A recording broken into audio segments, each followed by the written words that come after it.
Eh bien bonjour les amis, bienvenue à tous et toutes sur ce nouveau vlog. Aujourd'hui nous allons diagnostiquer et réparer cette Jaguar V6. Regardez, c'est magnifique. Alors le problème que nous rencontrons sur cette voiture, je vais vous la démarrer. Attention au bruit.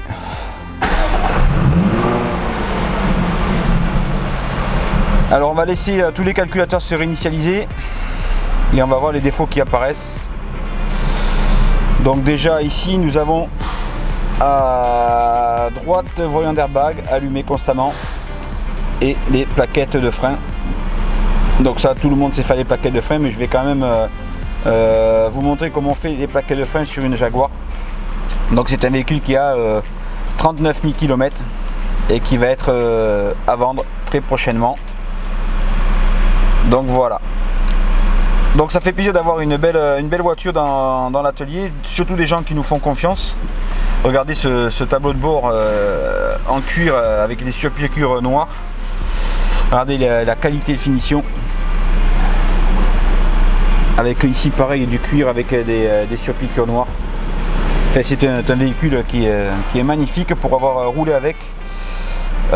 Très bonne tenue de route, très bonne puissance. Par contre, le seul reproche que je fais un petit peu à cette voiture, c'est qu'elle est vachement basse. Et le problème, c'est que chaque dodane quasiment, faut prendre quasiment le dodane à l'arrêt, sinon le pare-choc touche devant et ça c'est un peu dommage. Voilà. Allez, je vais chercher l'outil de diagnostic et on va faire le premier diag là-dessus. Donc voilà les amis, on se retrouve donc sur la valise de diagnostic. Donc là, je vais pas pouvoir trop vous montrer, puisqu'on est vraiment un petit peu... Ah si, c'est bon, ça va aller. Donc je vais venir sur Jaguar. Bon, ça vous connaissez tous ma valise de diagnostic, la Snap-on. Franchement, c'est pas une valise de diagnostic que je vous conseille d'acheter. C'est pas terrible. Il y a beaucoup mieux pour le même prix. Alors, qu'est-ce qu'elle a la petite voiture? Ce que je vais faire un scan code complet de la voiture. Comme ça, il n'y a pas de souci. Donc je laisse faire le scan code et on se retrouve tout de suite après pour ce petit problème d'airbag. Et là on voit qu'il y a déjà un autre problème, vous voyez, sur un scan code moteur, sonde à oxygène chauffé, bande 2, capteur 3. Donc on va essayer d'effacer les codes et après d'aller rouler avec.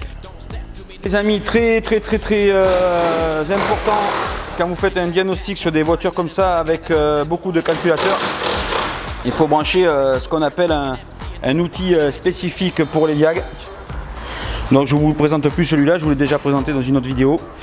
Et donc sur la Jaguar ici, c'est un petit peu comme le même style que les BM, on a un bornier ici.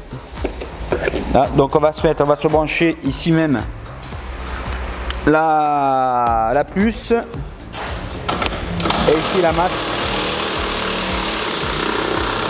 Voilà. Et on va se positionner ici sur diag. Et on met en route. Ça permet qu'il n'y ait pas de chute d'intensité quand on fait nos diagnostics. Parce que ça prend beaucoup d'intensité de faire des diagnostics sur des voitures avec tous les calculateurs qu'il y a.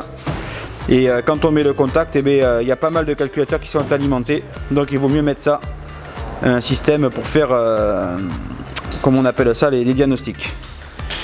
Voilà le bébé. Alors ça c'est la plancha pour faire les entrecôtes. Enfin voilà quoi, ça c'est du bébé. Donc ça y est, le diag est terminé. Donc ici j'enregistre pour mon client. Désolé, c'est le fiston qui travaille. Alors on voit ici très bien notre problème de capteur. Ici, capteur de système de retenue gauche.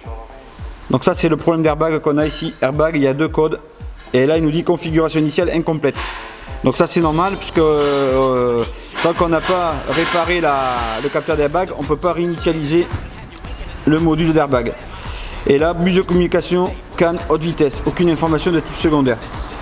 Donc là on va aller voir ce qui se passe, le chauffage. Donc vous voyez, il y a quand même pas mal d'erreurs sur ces voitures et elle a que 39 000 km, donc on ne peut pas dire que ce soit beaucoup. Donc on va aller faire un premier ras défaut. Quand tu veux toi. Là c'est parti, ça va assez vite.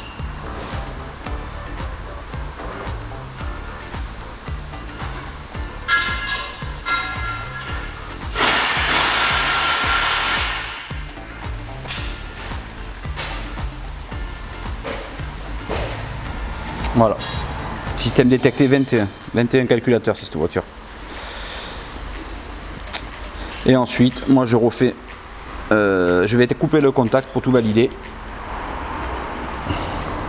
Et là, je refais un scan code complet.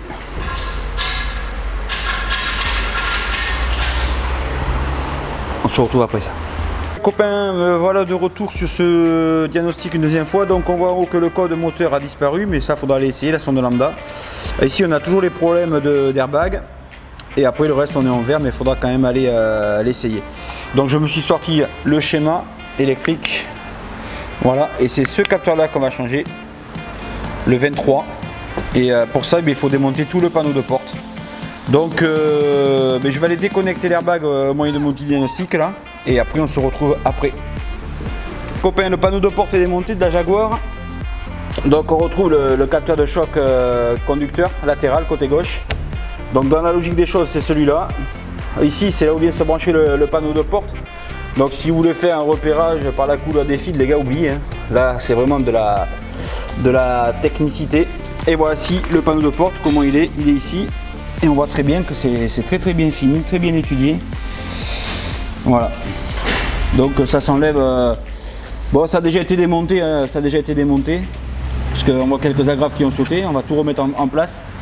Donc voyez, on a posé sur un truc en cuir par terre pour pas abîmer le panneau de porte de ce Jaguar, parce que ça a coûté un œil. Et quand bien même qu'il faut toujours faire du travail de qualité pour que les clients soient satisfaits et qu'ils reviennent. Donc là, je vais m'empresser de changer ce capteur. Nous allons faire un diag, effacer les défauts et remettre le capteur d'airbag en route. C'est parti. Donc voilà les gars, capteur, le voilà. Capteur pièce d'origine, hein, bien sûr, bien évidemment, sur les systèmes de sécurité, il faut mettre de l'origine. Et on va aller remonter ici en lieu et place le capteur latéral gauche d'airbag. Donc voilà, la pièce est remise à sa place, elle est refixée, donc ça se sert pas très fort parce que c'est du plastique. Là aussi, hein, c'est du plastique, donc n'allez pas me serrer ça comme des bourrins. Et on va aller remettre le panneau de porte, on va juste le remettre en place comme ça pour pas qu'on ait des codes d'erreur quand on va brancher le diag. Et on va voir ce que ça donne. Bon voilà les amis, nous avons reçu le fameux capteur après moult batailles avec les magasins de pièces détachées chez Jaguar. Ceci étant dit, pour une marque comme ça prestigieuse, ne pas avoir de personnel pour servir les clients professionnels et même les clients particuliers, c'est un peu dommage, c'est un peu se tirer une balle dans le pied. Enfin bref, donc nous avons changé le capteur latéral de ceinture de conducteur. Et nous allons déjà voir si nous avons fait le bon diagnostic et si le diagnostic est correct, ça devrait pouvoir le faire. Donc je vais mettre le contact. Donc on a toujours le voyant d'airbag présent, c'est normal parce qu'il fait un test de tous les calculateurs avant de s'éteindre. Voilà, le voyant s'est éteint, donc déjà c'est bon signe. C'est très bon signe. Vous voyez ici on avait le petit voyant qui était là. Par contre en haut à gauche j'ai toujours mon triangle rouge, donc je ne sais pas à quoi ça correspond. Je pense que ça correspond à l'usure des plaquettes de frein. Mais nous allons faire après les plaquettes avant. Là je reviens. Donc du coup, on va se mettre le diag bien comme il faut. Voilà, c'est parti. On va mettre en automatique.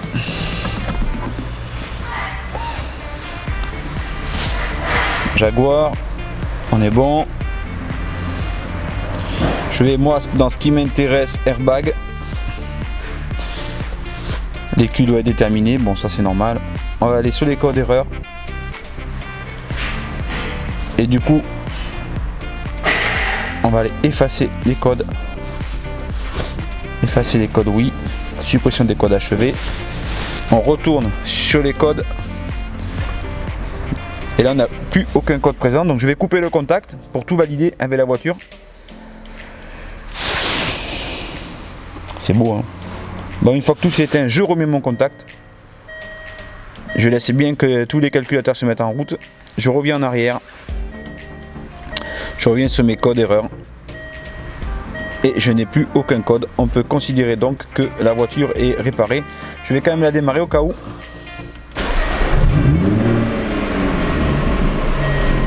Ouais, j'ai plus de défaut au tableau de bord. il n'y a plus rien. Je vais revenir ici. Je refais une lecture des codes. Et là, j'ai plus aucun code présent. Donc je vais aller voir ici même ce que ça donne si j'appuie sur OK. Porte ouverte, voilà, je pense que c'est pour ça qu'il y a le triangle rouge, parce que le capot est ouvert. Bon, et là ici on a le voyant des freins. Alors attendez, je vais vous montrer. Tac. Voilà, donc on va faire les freins avant. On va remplacer le témoin d'usure qui vaut quand même pas mal d'oseille. Et après on va tout initialiser et on va pouvoir rendre la voiture au client. Un petit coup d'aspirateur, un petit coup de lavage. Et le client sera à mon avis ravi. Voilà les copains, après avoir du coup j'ai remonté toute la voiture là, toute la Jaguar, tout l'intérieur, parce qu'il a fallu démonter, la déshabiller un petit peu. Donc je vous montre ici. Voilà, il a fallu ici tout remonter, tous les plastiques, tout ça, donc on a tout nettoyé. Ça sent bon. Et là maintenant nous allons attaquer les plaquettes de frein avant.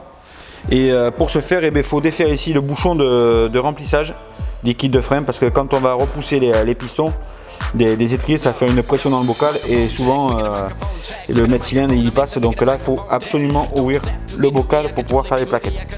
Allez, je lève le véhicule, je démonte la roue et on se retrouve après. Enfin, j'ai démonté la roue. Regardez cette espèce d'étrier de ouf. Voilà, donc ici on retrouve l'étrier de frein avec le disque. Bon, le disque il est encore dans les côtes, je l'ai mesuré, bon en même temps que la voiture elle a que 40 000 km. Et on voit très bien les plaquettes ici, comment elles sont usées. Voilà, donc on va remplacer les plaquettes de frein avant et le témoin d'usure qu'on voit passer ici même sur le côté. Donc le temps pour moi d'aller chercher l'outil et je démonte l'étrier. Voilà les amis, j'ai démonté l'étrier, maintenant je vais repousser le piston ici. Donc c'est pour ça que c'est très important d'ouvrir le bocal pour éviter qu'il y ait trop de pression dans le bocal et niquer le mètre cylindre. Et après je vais mettre un petit peu de graisse ici pour que ça coulisse bien, vous voyez, quand ça freine, pour que l'étrier ne reste pas bloqué et pour que ça coulisse bien. Vous voyez déjà il est un peu dur là, mais le fait de mettre un petit peu de graisse, ça va permettre aux coulisseaux de faire bien leur fonction et ce que l'étrier fonctionne bien et qu'il ne se bloque pas par exemple de travers, parce que voilà, il n'y a pas de graisse. Donc je fais ça, je repousse les pistons, je remets les plaquettes neuves, le témoin d'usure et on se retrouve après. Donc ici je mets un chiffon pour protéger et l'étrier et le piston pour éviter de marquer soit le piston soit l'étrier. Et je repousse tout doucement, pas comme un bourrin, pour éviter qu'il y ait trop de pression dans le circuit.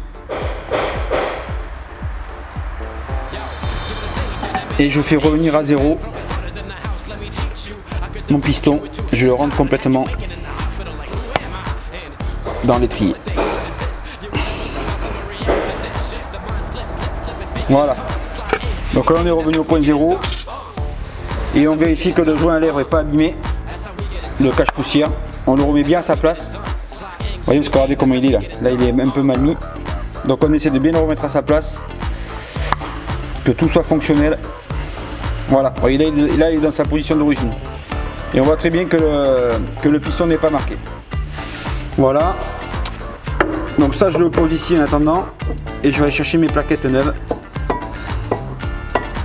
Et mon témoin d'usure. Voilà. On contrôle que les plaquettes soient les bonnes avant de les monter. Donc celle-là, ici c'est la plaquette extérieure. Donc je contrôle. C'est bon, c'est la même dimension. Donc on peut la monter. Et je contrôle la plaquette intérieure que j'ai dû mettre par là, voilà. Impeccable. C'est des bonnes plaquettes. Donc d'où l'importance d'avoir de bons fournisseurs pour éviter d'avoir la voiture sur clic et pas pouvoir remonter. Ici le témoin d'usure tout neuf. Voilà. Alors ça vaut une fortune, ces merdes là. Et puis voilà. Bon écoutez, ce que je fais, je vais prendre une bonne dégraissant, je vais nettoyer ici, je vais dégraisser partout. Et après je vais remonter mes plaquettes neuves, mon témoin d'usure neuf. Et après je passerai à l'autre côté. Alors l'autre côté c'est la même opération, sauf qu'il n'y a pas le témoin d'usure. Donc on dégraisse tout bien.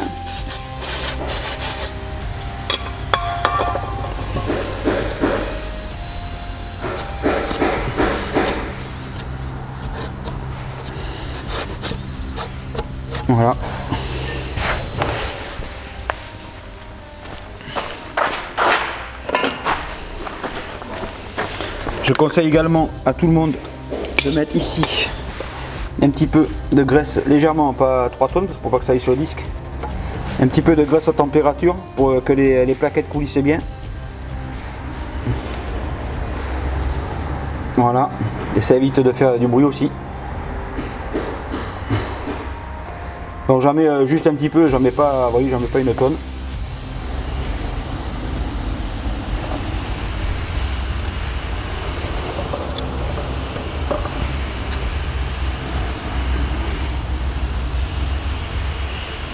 Donc ça je conseille de le faire sur chaque voiture les gars quand on fait des plaquettes de frein.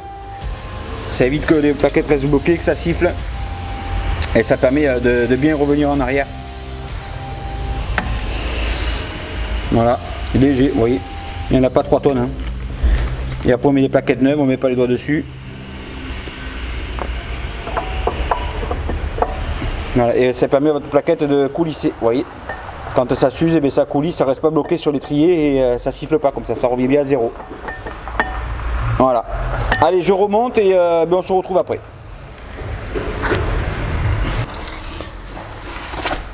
Alors là c'est bon, je finis là, genre là je mets un petit peu de graisse liquide. Donc au départ c'est de la graisse liquide et après ça va se transformer en graisse. Donc on pulvérise très peu pour éviter d'en foutre sur le disque et plaquettes neuves. Et voilà, ça va permettre à l'étrier de coulisser correctement. Et comme ça il ne restera pas bloqué.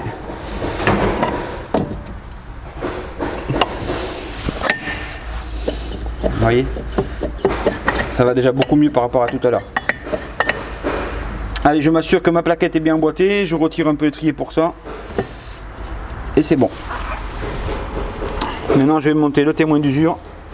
Alors attention parce que ça casse comme du verre.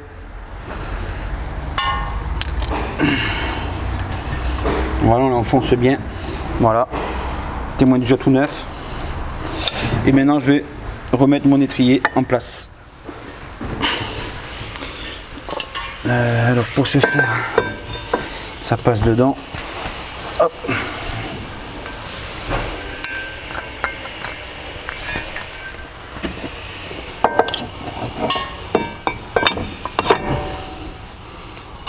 Non. Hop. J'avais pas vu. Si je mets comme ça va pas marcher longtemps. Ah, c'est mieux. Voilà. Et je remets mes vis. Et je procède dans le sens inverse.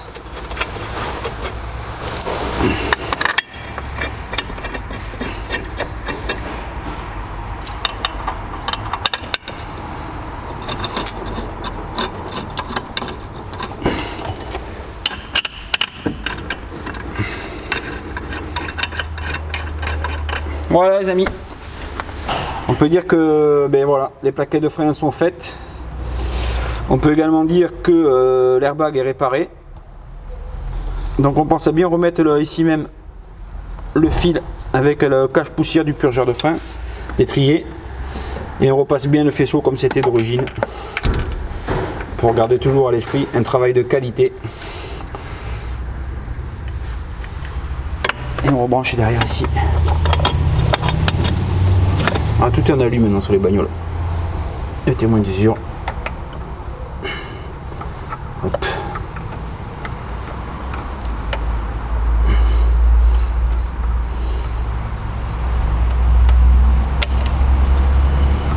Alors que c'est cette merde. Voilà. Voilà. Terminé.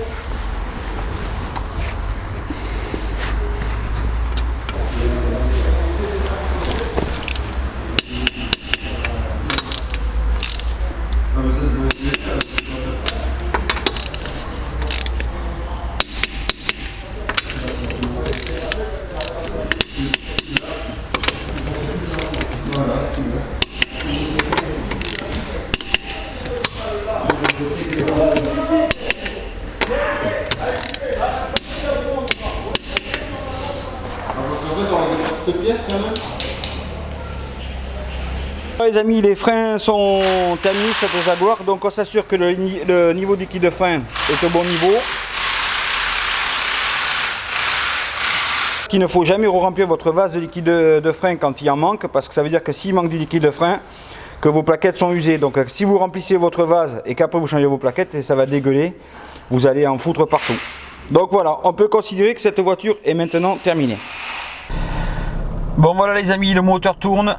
On peut constater qu'ici même il n'y a plus de voyant d'airbag allumé et qu'on n'a plus le voyant des plaquettes de frein usées à l'avant. Donc on peut considérer que la réparation pour cette Jaguar F-Type a été un succès.